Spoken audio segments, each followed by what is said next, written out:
Yellowstone. Tout a commencé par une idée, celle d'une expérience audacieuse, visant à protéger les merveilles de ce site sauvage. Pendant près d'un siècle, un chaînon essentiel a fait défaut. Des animaux emblématiques, chassés et redoutés. Malgré sa beauté, Yellowstone a plongé dans le chaos. L'équilibre du parc national est devenu précaire. Jusqu'au retour des prédateurs.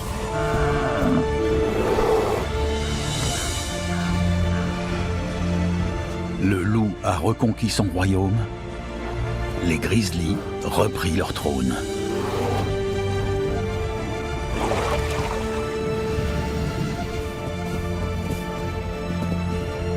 Entre la chasse et la lutte constante pour survivre, les prédateurs du parc national doivent retrouver leur place. Une mère protège sa descendance. Et un loup solitaire cherche désespérément une meute. Voici la renaissance de Yellowstone. L'aube d'une ère nouvelle pour chasseurs et chassés.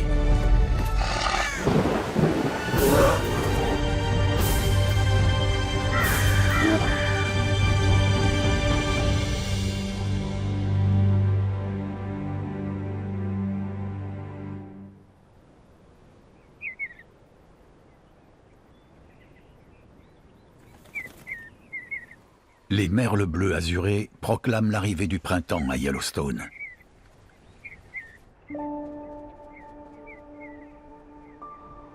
Mais rien n'annonce mieux la nouvelle saison que l'éveil du grizzly après une longue hibernation.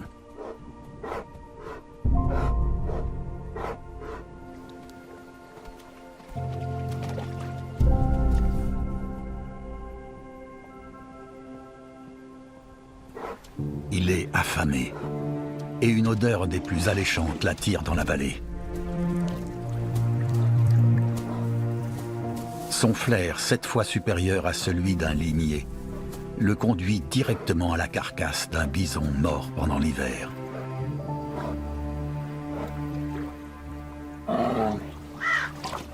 Une excellente source de protéines, offerte par la rapide fonte des glaces et des neiges.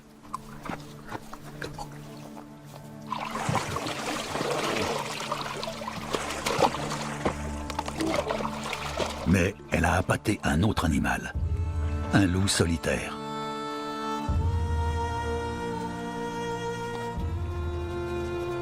Un jeune mâle, appelé Queue Noire. Comme beaucoup de loups de son âge, il a quitté la sécurité de sa meute pour partir seul à l'aventure. Mais Queue Noire évolue déjà en terrain glissant.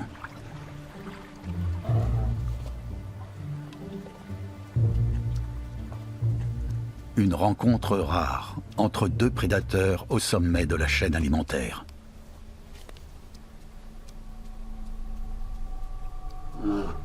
Le vieil ours campe sur ses positions.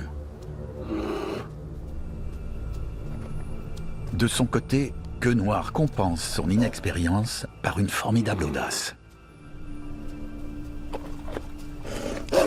Espiègle, il nargue le grizzly. La faim le pousse à tester les limites.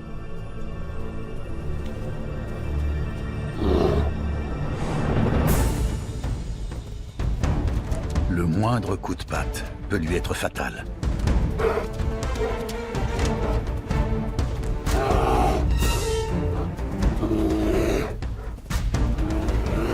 Queue Noire pourrait facilement semer le grizzly, mais il le met au défi de le suivre.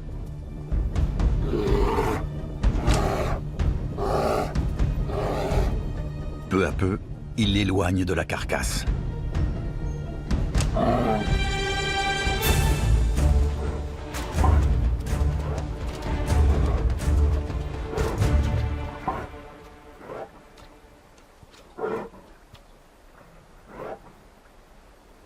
Le grizzly en a assez.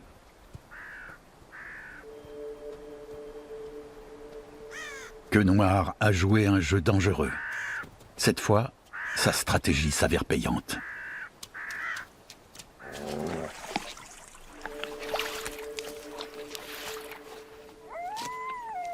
Mais il pourrait bien perdre son trophée plus vite que prévu.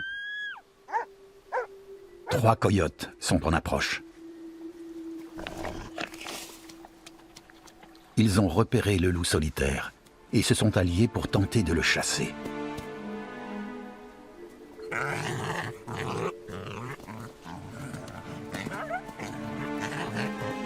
Habituellement, les loups dominent, mais les coyotes l'assaillent de toutes parts.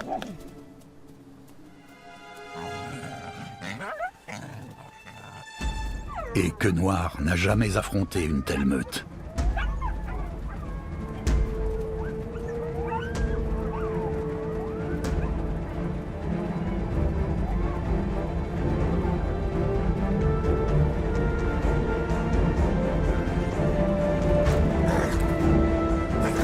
Impitoyable et méthodique, les coyotes le mettent en fuite et s'emparent rapidement de la proie.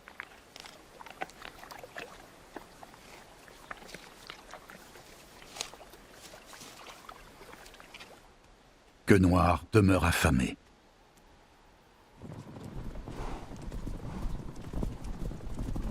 Dans cette région, un loup solitaire est forcément vulnérable.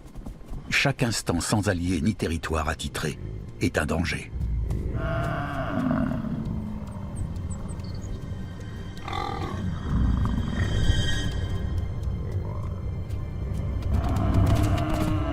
Vivre seul est difficile, peut-être même impossible.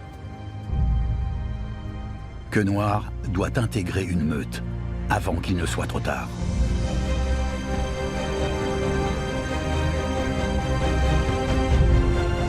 Le printemps atteint son point culminant lorsqu'une déferlante de verdure partie de la vallée envahit le plateau. Les troupeaux de Yellowstone font leur retour dans l'une des dernières grandes étendues sauvages d'Amérique du Nord. Bisons, wapitis et antilopes reviennent par milliers dans le parc, en quête d'herbes croquantes et savoureuses. Il n'y a pas si longtemps, ces troupeaux en surnombre ont épuisé les riches vallées de Yellowstone, les laissant presque stériles. Mais à la faveur du printemps, le retour d'une force déterminante est désormais en mesure de rétablir l'équilibre. Le loup.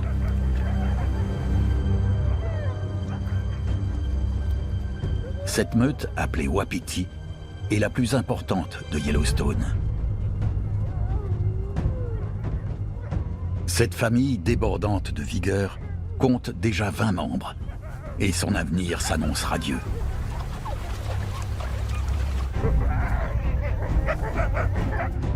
Les loups sillonnent l'immensité de Yellowstone. Leur territoire s'étend sur une superficie de plus de 500 km², idéal pour eux. Il n'y a pas si longtemps, les loups avaient totalement disparu de ce paysage. Il y a un siècle, les prédateurs étaient considérés comme les ennemis du progrès. Ils ont été éliminés de leur ancien fief.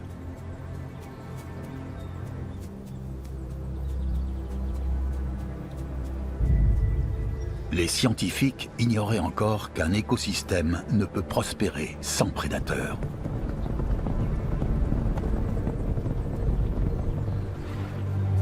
En 1926, les rangers abattent le dernier loup de Yellowstone.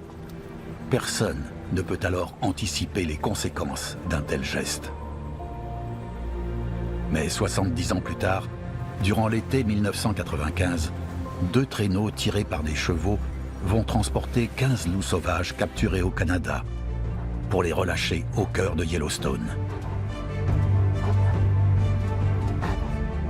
Le point de départ de l'un des projets de réintroduction les plus ambitieux de l'histoire.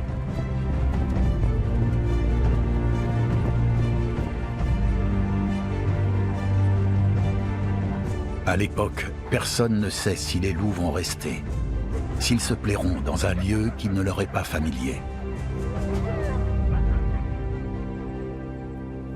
ni quels seront les effets à long terme de leur présence dans cet écosystème. Mais en très peu de temps, on s'aperçoit que les loups s'adaptent parfaitement à Yellowstone.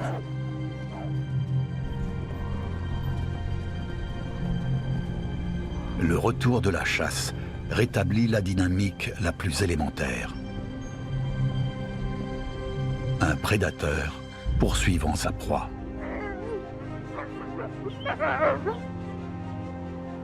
Grâce au retour du loup, le premier parc national de l'histoire est désormais reconnu comme l'un des rares grands écosystèmes intacts de la zone tempérée nord.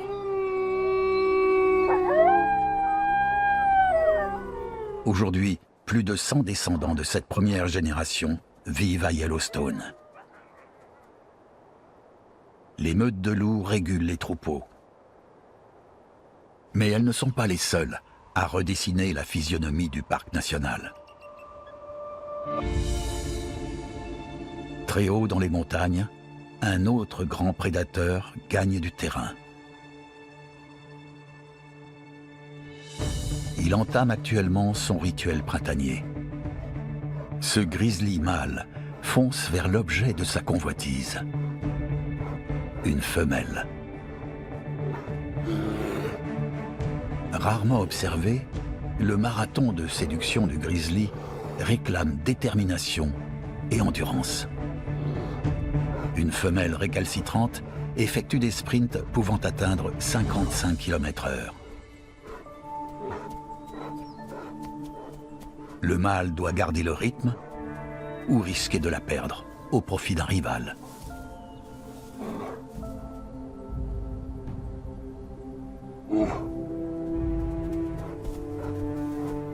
Pour l'instant, la femelle ne se montre guère impressionnée.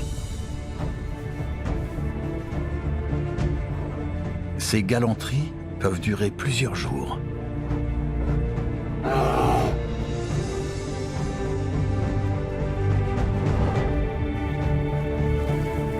La femelle ralentit enfin son allure pour permettre au mâle de s'approcher. Mais pas trop près.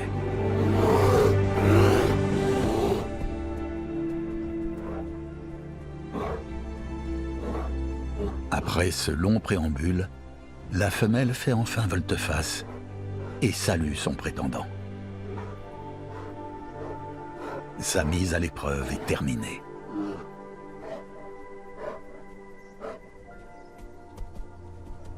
Cette union fugace donnera peut-être naissance à la prochaine génération de grizzlies de Yellowstone.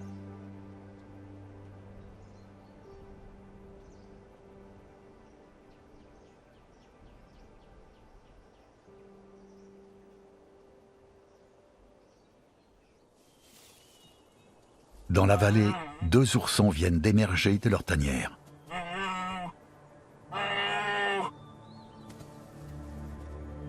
Une mère légendaire ouvre la marche. Appelée Maman Ours, elle est la matriarche de Yellowstone.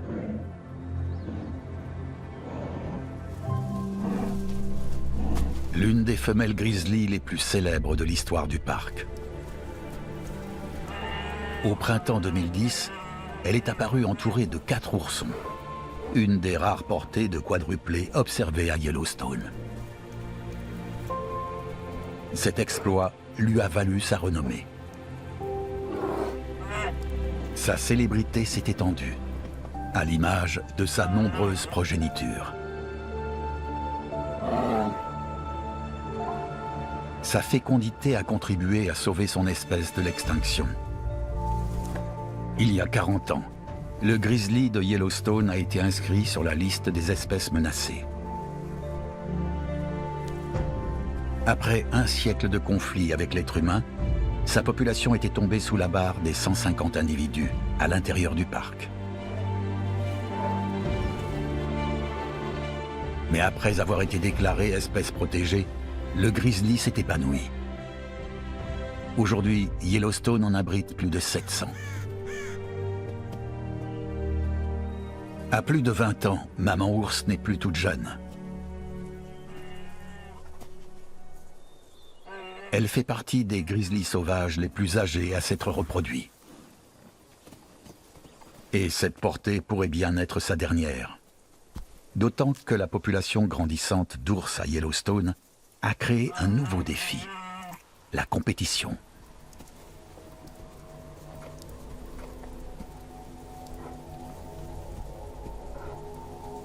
Une entaille sur son front trahit des ennuis récents.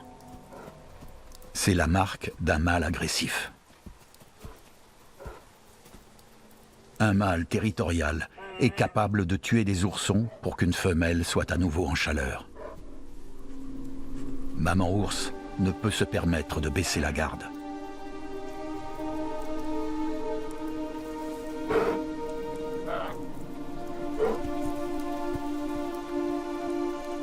Quelque chose à l'horizon a attiré son attention.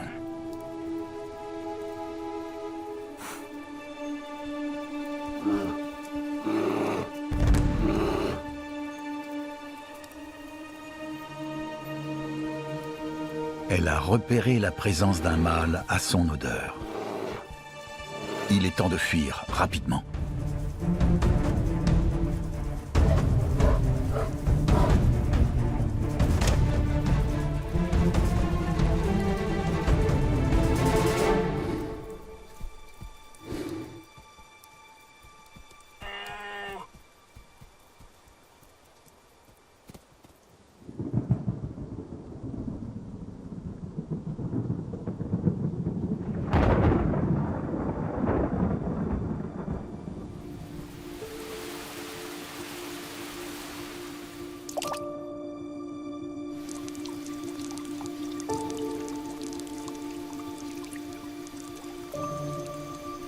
Fin juin, les pluies abondantes et les journées lumineuses provoquent une explosion de verdure.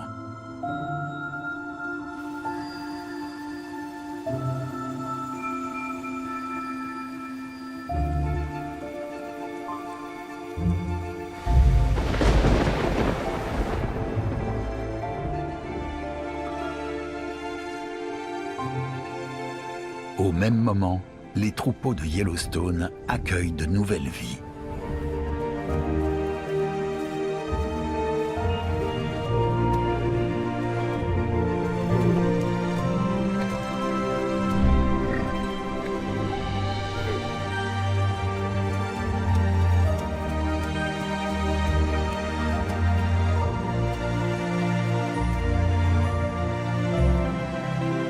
Mais lorsque les proies sont nombreuses, les prédateurs ne sont jamais très loin. C'est la meute Molly, l'une des premières à s'être formée après la réintroduction du loup. Depuis plus de 20 ans, elle règne sur la vallée de Lamar et régule les troupeaux de Wapiti. Mais la présence d'autres loups menace désormais sa domination. La meute Molly a perfectionné sa traque des Wapiti. Elle a pourtant jeté son dévolu sur une proie nettement plus conséquente. Lorsque les Wapiti sont moins nombreux, le vide est comblé par les bisons. Reprendre la chasse aux bisons pourrait assurer la réussite à long terme de la meute Molly. Un mur de cornes et de sabots défend le troupeau. Instinctivement, les mères protègent leurs petits. Quand le danger guette, le troupeau resserre les rangs.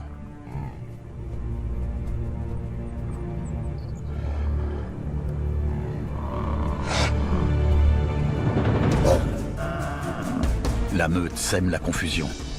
Exploitant la moindre faille, elle tente de séparer un jeune bison du troupeau.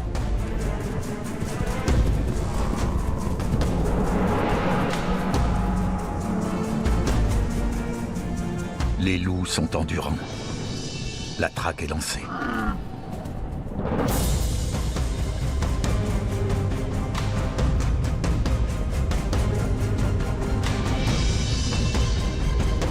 La chasse au bison est une nouveauté, pour le chasseur comme pour le chassé. Un combat ancestral, disparu pendant près d'un siècle, est relancé. Tandis que la meute Molly repousse les bisons vers les hauteurs, un loup solitaire fait son apparition. Queue Noire.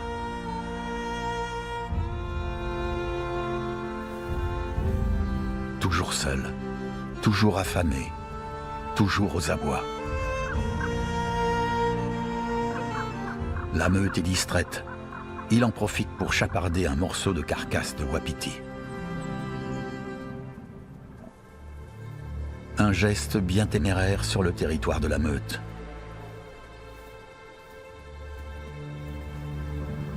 À tout moment, ses congénères pourraient revenir défendre leur proie.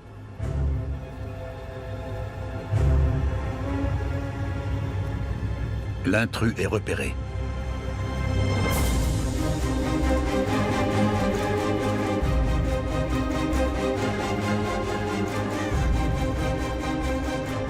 La meute Molly n'acceptera pas que Queue Noire lui vole son butin. Ici, c'est son territoire. Elle s'emploie à faire fuir l'intrus. Une démonstration de force rarement observée.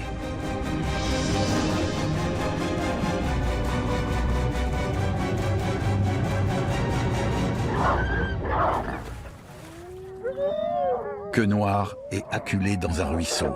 La meute à ses trousses.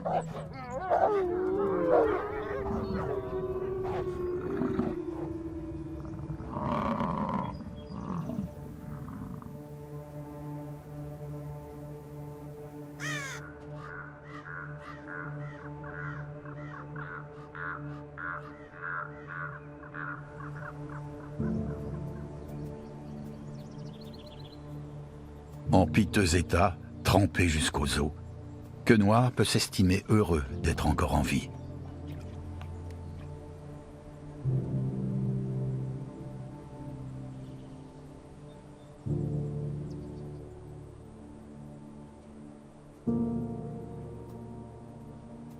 S'il ne trouve pas très vite une meute pour l'accueillir, sa chance pourrait rapidement tourner.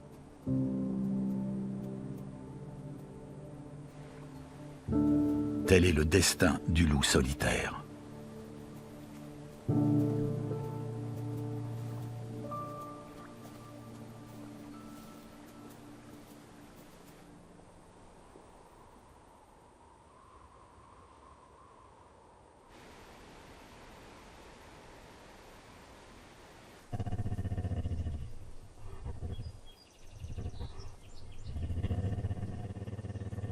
En août, les oursons prennent près d'1 kilo par jour et deviennent de plus en plus turbulents.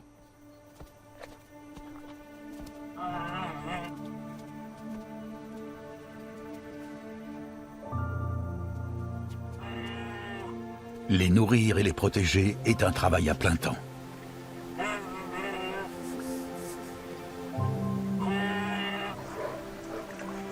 Mais faire une pause pour échapper à la chaleur de l'été est si tentant.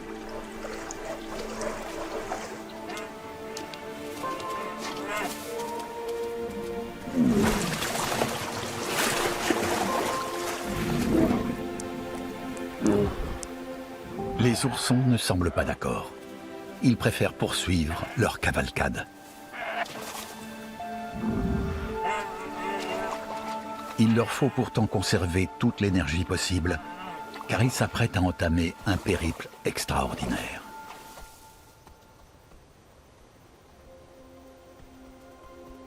Les oursons élevés au lait maternel réclament constamment à être nourris.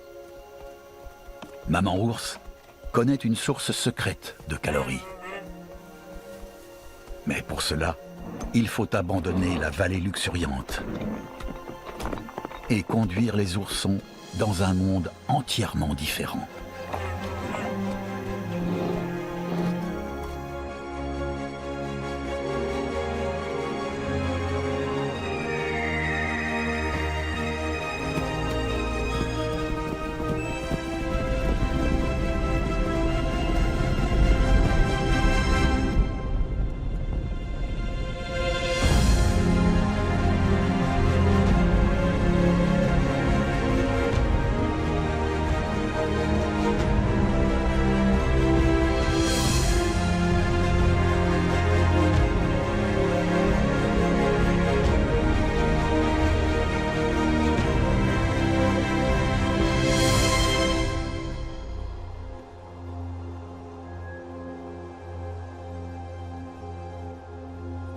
la matriarche gravit un pan de montagne peu connu de Yellowstone. Une destination inattendue pour un grand carnivore. Chaque année, en août, un festin caché attire les ours en altitude. Maman ours est loin d'être la seule. À cette période, les montagnes sont envahies de grizzlies.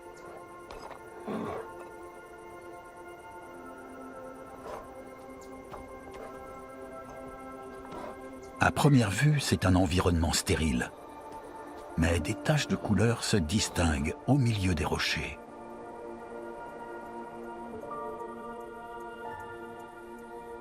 Des fleurs de montagne. Leur nectar attire des centaines de milliers de noctuels.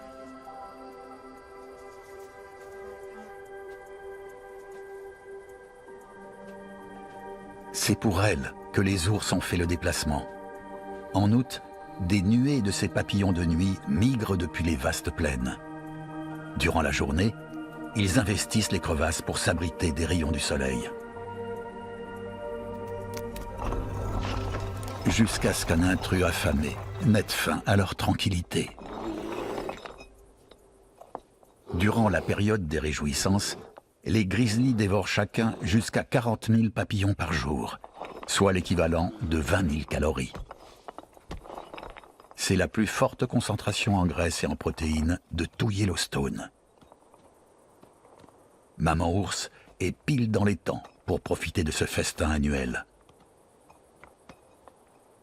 En 30 jours à peine, elle va consommer la moitié de ses calories de l'année. Une réserve indispensable pour survivre à l'hiver. Les oursons l'ont compris et se gorgent de papillons de nuit.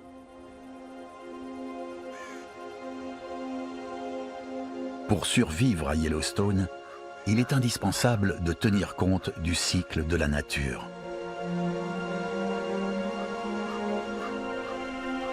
Mais il arrive parfois que les règles fondamentales soient bouleversées.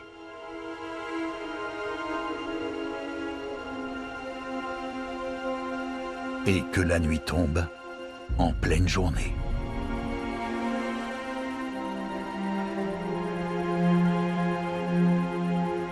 Le soleil pâlit. Une soudaine fraîcheur envahit l'atmosphère. Le bourdonnement des insectes s'éteint et la frénésie alimentaire s'interrompt.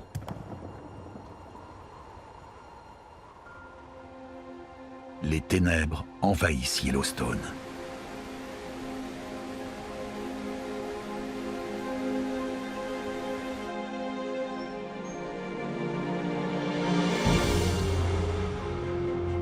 À près de 3000 km/h, l'ombre de la Lune plonge une étroite bande de l'Amérique du Nord dans l'obscurité.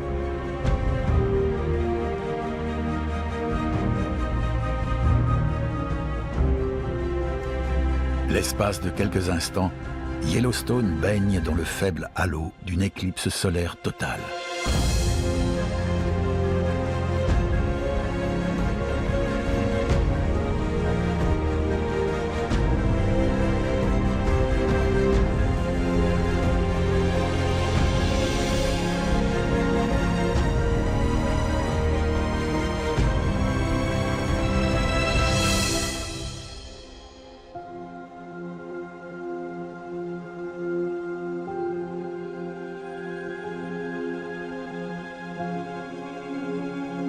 Le spectacle cosmique ne dure pas plus de 2 minutes.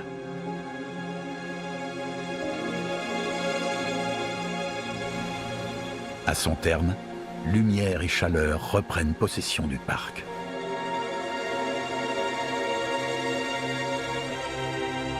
Yellowstone ne connaîtra pas de nouvelle éclipse solaire totale avant 235 ans.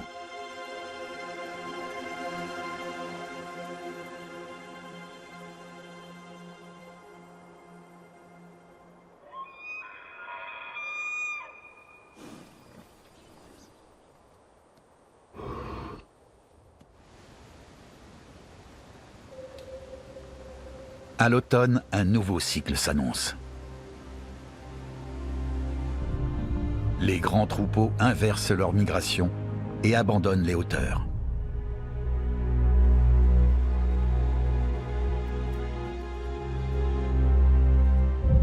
L'hiver est précoce à Yellowstone.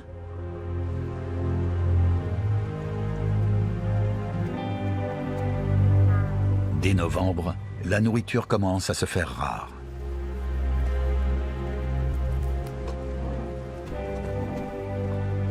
Maman ours n'a d'autre choix que d'entamer son hibernation.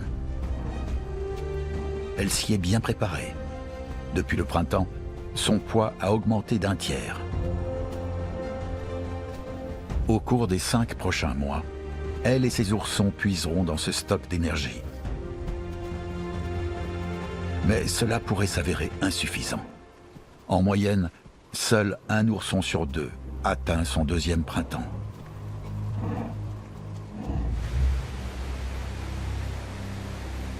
Tandis que les grizzlies se retirent dans la sécurité de leur tanière, un autre prédateur s'apprête à relever un défi de taille.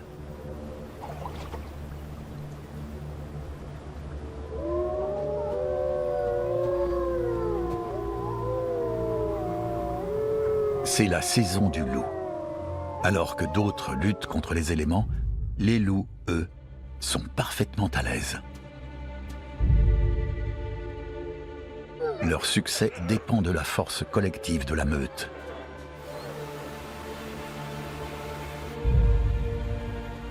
Contre toute attente, Quenoir a survécu. Mais les rigueurs de l'hiver pourraient être fatales à un loup solitaire.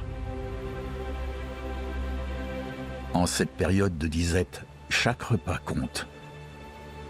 Au milieu des saules, l'attend peut-être l'occasion rêvée.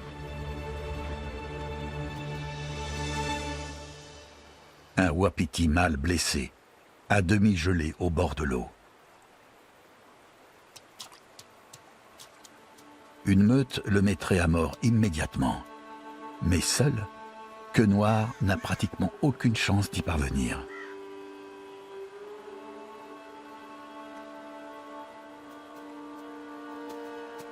Il lui faut attendre que le wapiti rende les armes.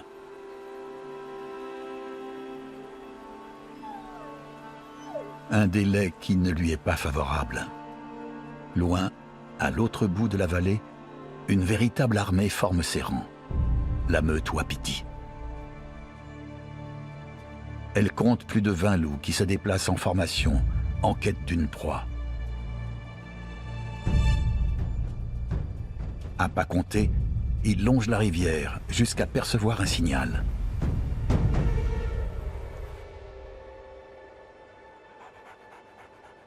Le wapiti blessé. Dans la prairie, Quenoir refuse de céder du terrain. Il ne peut se permettre de laisser passer la chance d'un bon repas. La meute se rassemble dans le bois. Elle prépare une embuscade à la tombée de la nuit.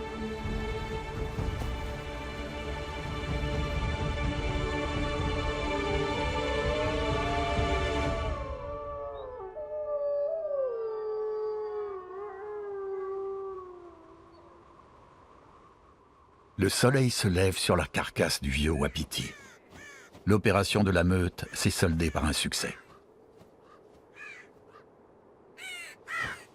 20 loups ont pu se repaître de leur prise et ont pris le large, ne laissant que quelques miettes aux corbeaux et aux coyotes.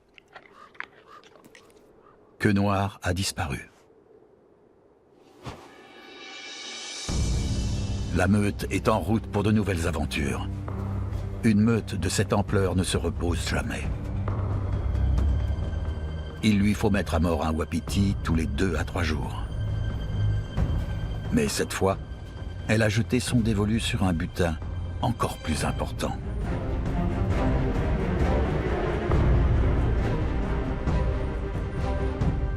À quelques mètres derrière la meute, une silhouette solitaire, Quenoir.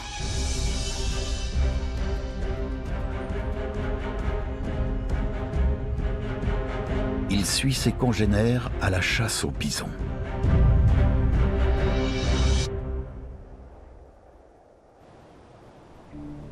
À la fin de l'hiver, une épaisse couche de neige tapisse Yellowstone. les herbivores sont moins mobiles et plus vulnérables. Leur faiblesse fait la force de la meute wapiti. Pour elle, les conditions sont idéales. Les loups sont au sommet de leur forme. Ils se repaissent de leur plus grosse prise à ce jour, un bison adulte.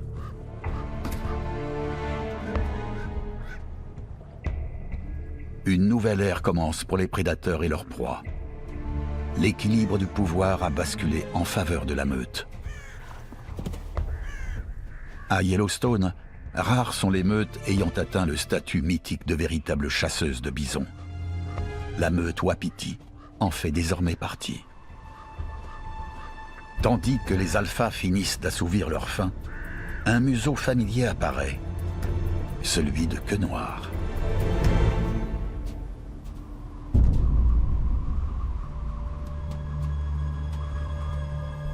Il tente sa chance.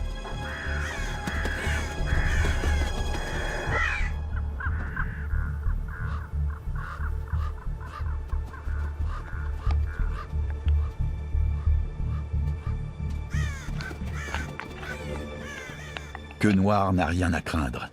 Il est déjà l'un d'entre eux. Il a rejoint les rangs de la meute wapiti.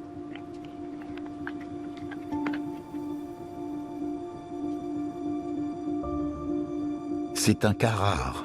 Un jeune loup étranger a gagné sa place au sein d'une meute établie. Ses congénères l'ont accepté et ils veilleront à sa sauvegarde. Mais Queue Noire apporte quelque chose en retour. Maintenant que les loups ont découvert leur penchant pour la viande de bison, un nouveau membre augmente leurs chances de réussite. La meute s'est dotée d'un soldat loyal qui chassera et défendra le groupe à tout prix.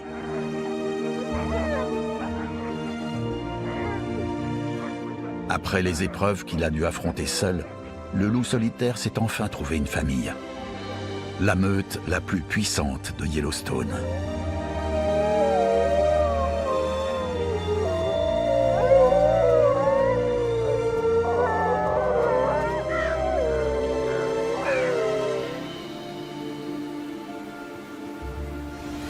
L'arrivée du printemps redistribue les cartes. Un nouveau cycle commence à Yellowstone.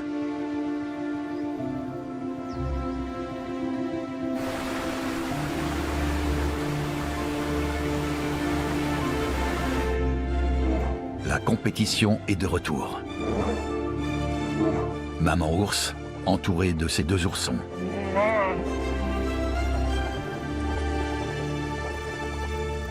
La petite famille a survécu à son premier hiver. Il est temps pour elle de rattraper 6 mois de jeûne. Cette fois, les oursons âgés d'1 an sont prêts à participer à la chasse.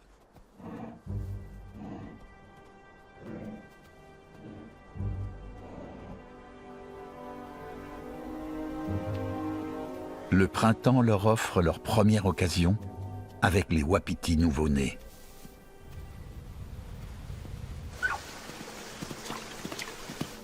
Durant la période de mise bas, les ours chassent 24 heures sur 24.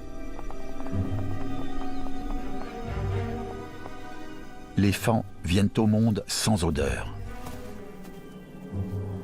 Ils ne peuvent courir que sur de courtes distances et restent donc tapis dans le champ de sauge.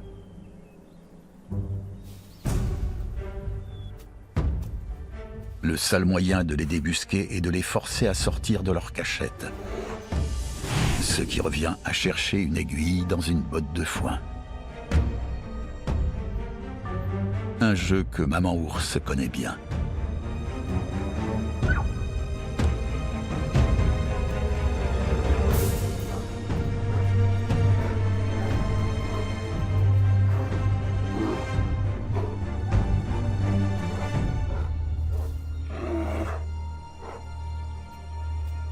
Un coyote opportuniste a flairé le filon et se joint à la chasse.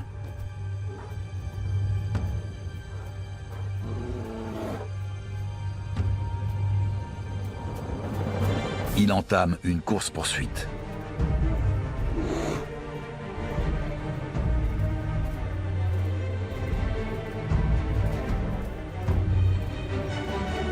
Il ne s'agit que d'un lièvre, beaucoup trop rapide pour lui.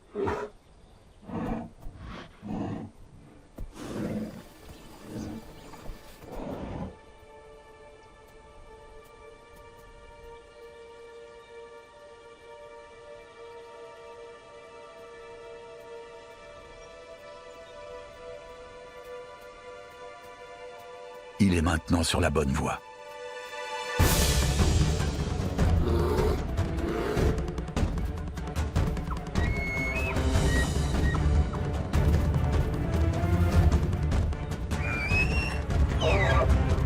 Mais le faon ne compte pas se rendre sans se battre. Alerté par la lutte, Maman Ours se joint à la traque.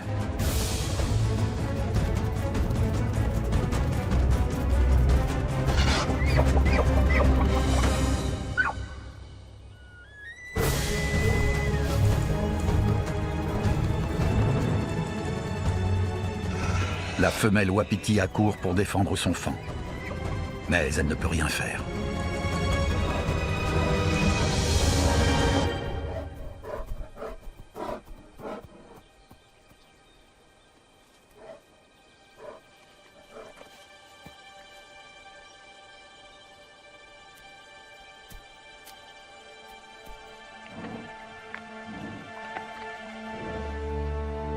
Guidés par leur mère, les oursons ont appris à se comporter en véritables prédateurs.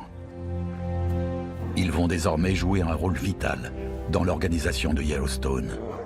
Le temps d'une vie, Maman Ours a contribué à une incroyable transformation, la restauration d'un équilibre ancestral. Le retour des prédateurs à Yellowstone, un lieu où leur histoire pourra se perpétuer.